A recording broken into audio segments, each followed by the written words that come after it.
I just like the process. I like the process. I don't need to see my work right away. I mean, I take a picture, I really don't care about it anymore.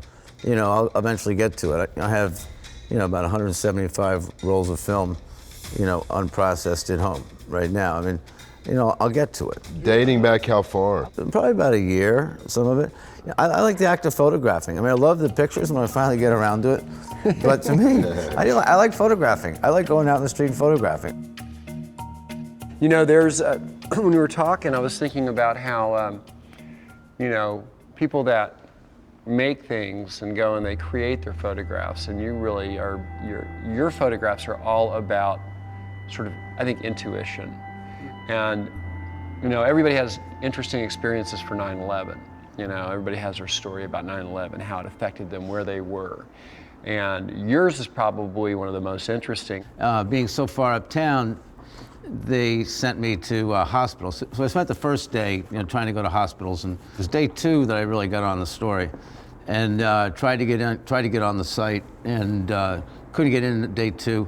By day 3, you know, freelancers have been getting their pictures in the Times on the front pages, and I didn't panic. I just said, this is, you know, I have to get in this. I got to get on this site. You know, I've been sneaking into places, you know, my entire life. So on the 3rd night, I finally kind of broke through and got in just as a construction worker, and, you know, with a hard hat and the boots and all that. And so I spent the night there, that first night, and was able to do it again the following night and the following night.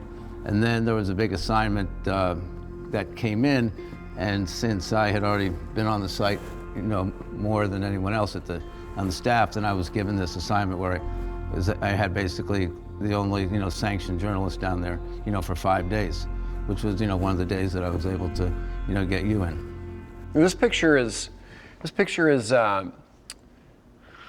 you know, it has a certain, obviously, sadness to it, and the story helps to kind of bring that out, but it's a still life, and it's very atypical of the kind of a photograph I would expect out of you. Describe what you saw when you walked into this location in...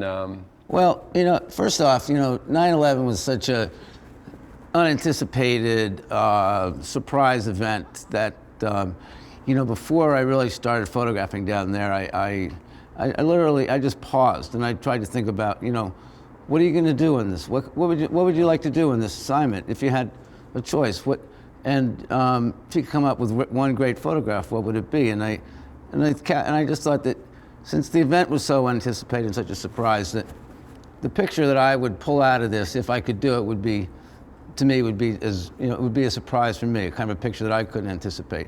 And so I'm in this apartment, facing ground zero, and there's girders. I mean, the whole place is turned upside down. You were there, you saw it.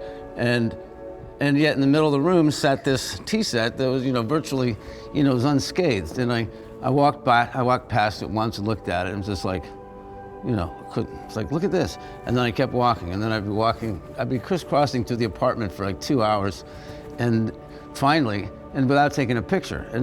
This thing was just getting on my nerves, and it was almost like, you know, screaming at me, like, me, you know, take my picture.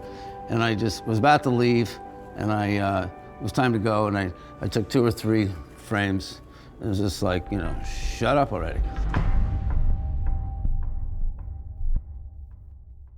I wanted to ask you where you were when... The aforementioned movie that I directed, we were in pre-production in Austin, Texas, and people already in the studio 2,000 miles away were starting to cry because there just was this ominous, something has changed. That just is not an accident. And for me personally, the man who was my mentor when I was on Wings for 6 years, a man named David Angell, and his wife Lynn Angell had become very close friends of mine and my girlfriend at the time when I was on Wings. And they were flying from Boston to attend the Emmys in Los Angeles, and they were on the jet that hit the first tower. So I dedicated Rolling Kansas to David and Lynn. you know, it's just my way of sort of saying goodbye to them, to the people that were in my life that were a part of the tragedy that affected our country. And somebody who changed your life. Absolutely. Thank you for sharing that story. That was incredible, Oh, Thomas. thank you. Did you have any experience in terms of like what you knew about Route 66? That's everybody's fantasy, is like to take a camera and go on the road and do a road trip. And You know, I was on the road, kind of drifting on the road before I had a camera. So so you were a little bit of a. What was that like? Where were you then? Well, I'd driven cross country in +77, kind of lost and drunk.